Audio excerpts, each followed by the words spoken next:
Hello, Oracles. Well, today is the last day of our vacation. Today I am doing the last 2 peaks of the 5-peak challenge here in San Diego. Those peaks are North and South Fortuna, Cowles Mountain, Piles Peak, and Quai Pai.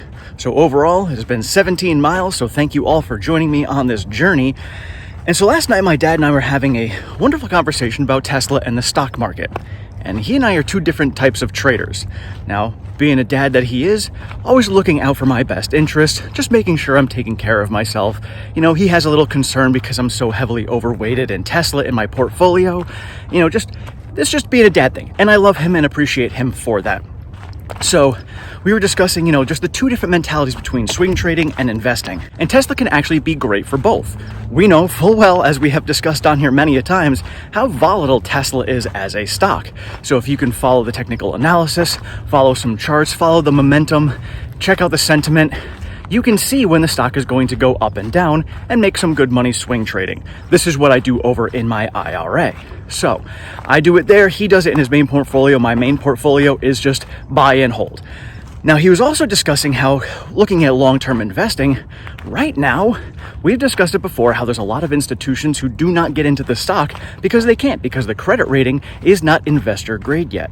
And he says there's also a lot of investors out there who will not get into the stock because the valuation is too high. There's also many institutions who will not get into the stock because the valuation is so high.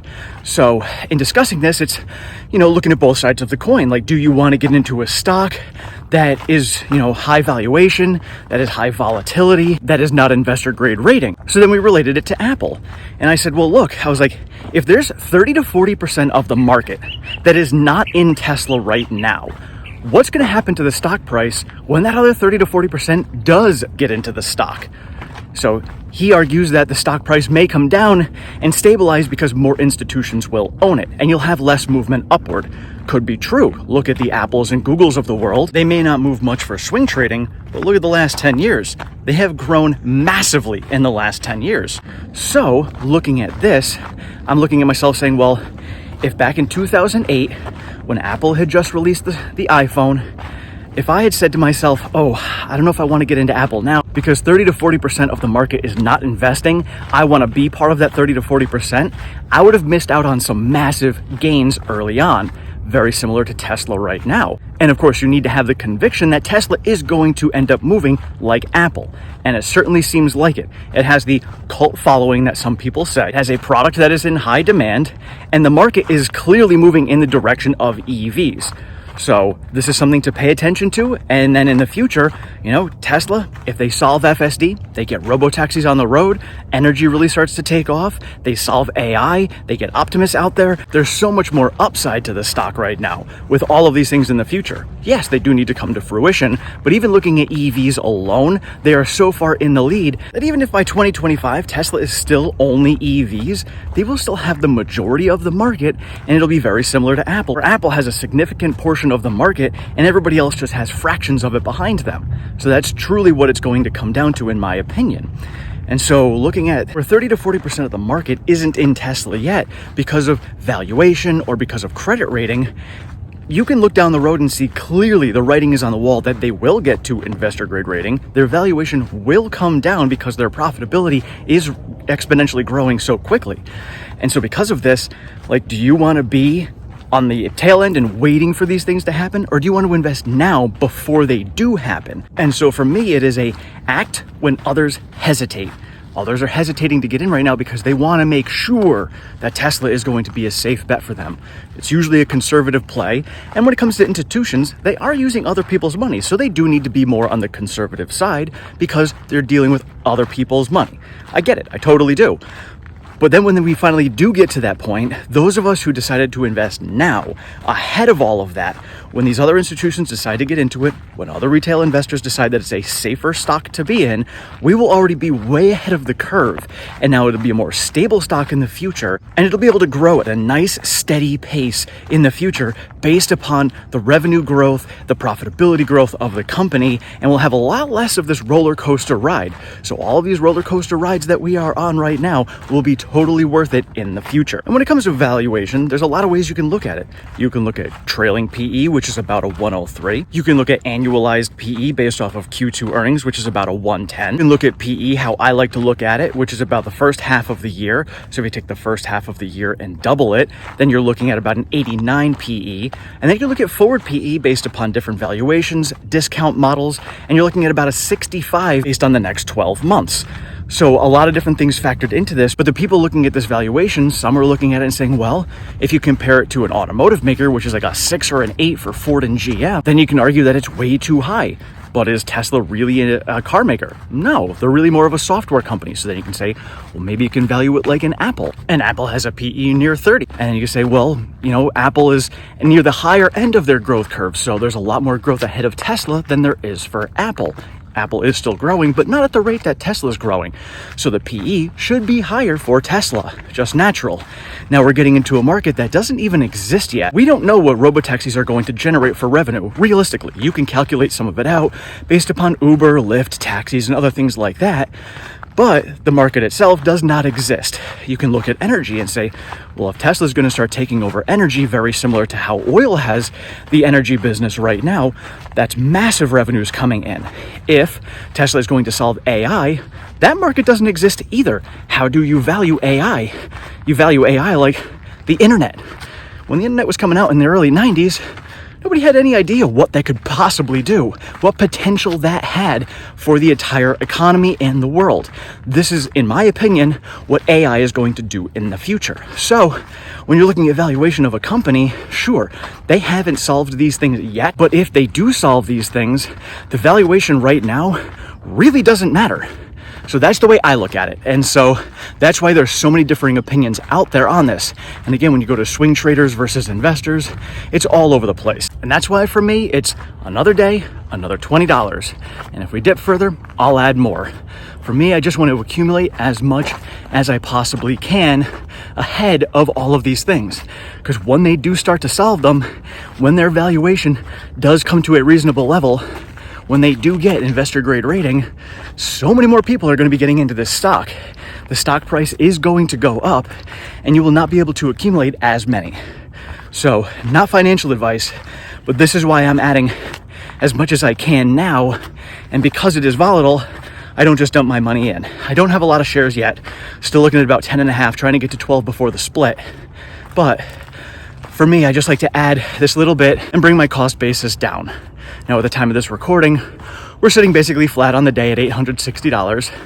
Great place to be. So what I need to do when I get home from vacation is break out my laptop. I'm gonna start looking at the charts because I feel like, it seems like we've been creating another range like we had before. The range we had before was between 620 and 770. And I was saying previously that I'm waiting for Tesla to find that new range. And I had a feeling it was going to trade with the macro. So Tesla news and sentiment was going to create the top portion of the range, which it did around 935. And then the macro would pull it down to find the bottom of that range. So right now, the bottom of the range could be 742 because that's the lowest gap we made. I'm waiting for us to see if we pull back and retest that. Not to say we are going to, but all year long we have filled every gap. If you are wondering what I mean by gaps, there was a live stream I did a while back that I explained gaps on it, and I will do it again regularly as more and more people start joining the channel. So filling those gaps has happened all year long, so there's a strong chance we could pull back, but it's going to get pulled back because of the macro. And the macro has been looking relatively strong. Looking at crypto how has it been a leading indicator? Crypto has been moving up nicely. It has been creeping up since we hit that low of about 17,000 in Bitcoin. So we've been moving up little by little. And yeah, we have its ups and downs. That's how the market works. It goes up, it goes down. Those short-term swing traders and day traders move the stock whichever way they need to make daily profits. But if you're just a long-term holder, you're going to see growth over time. And this isn't about crypto, but the market tends to follow along with it, at least recently. And so finding this new trading range is going to be really nice because last time we had a nice consolidation period and then we broke out to the range that we are in right now. So we could very well see that happening. It's mid-August now, and last time we had about a month and a half to 2 months of the consolidation in the range we were in before. So if you look out a month and a half to 2 months, we're looking at Q3 production and delivery numbers. So timing wise, we could have a very similar situation. So for me, this consolidation period is going to be an amazing time to accumulate. Yes, ahead of the split, it's going to be a great time. Remember that when we split, valuation does not change, but most likely we're going to get a post-split sell-off, perhaps some uncertainty going into the election time. We do have the FOMC meeting at the end of September, more CPI data coming at the beginning of September. So these are all things in the macro environment that could end up bringing the stock down some to give us more of a lower end buying opportunity in this range before we get to that early October point where we get production and delivery numbers, which could break us out, which historically has been a great time for the stock, as the stock historically does very well, outperforming the entire market in the second half of the year. And last year alone, we saw a massive jump based upon Q3 production and delivery numbers, Hertz news, Q3 earnings. So just something to pay attention to. Not saying it's going to happen, but just looking at the trends, looking at where we're headed, there's a very strong possibility that this could play out, and that is why I want to accumulate as much as possible. And for me, the lower the price is, the more I can accumulate, because right now I do have a small bit in my portfolio. I don't have as much as I would like, so I want to add as much as possible. So the lower the price is, the better for me. So this is one of the reasons why I do track the daily movements of the stock, despite the fact that I am a long-term investor. It's just looking for opportunities to add more, getting more bang for my buck as of right now, because I know long term we are going to do extremely well. So I want to be able to add as much as I possibly can, and every dollar is going to count for me right now. Let me know your thoughts in the comments. How do you feel about the valuation of the stock? Is it something that deters you from purchasing it right now, or maybe adding more? Do you even care about the credit rating for the stock itself? Many institutions do. Do you guys care about that? And what do you think is going to happen to the stock when the other 30 to 40% of the market does end up getting into Tesla? Let me know how high you think that stock price is going to go when they start getting in.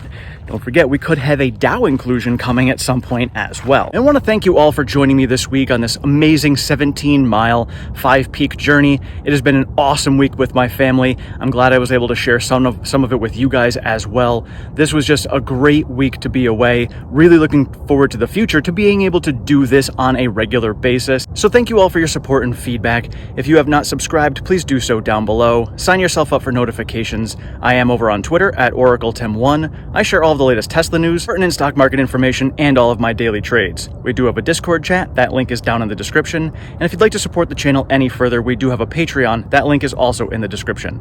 Thank you so much. Have a great one.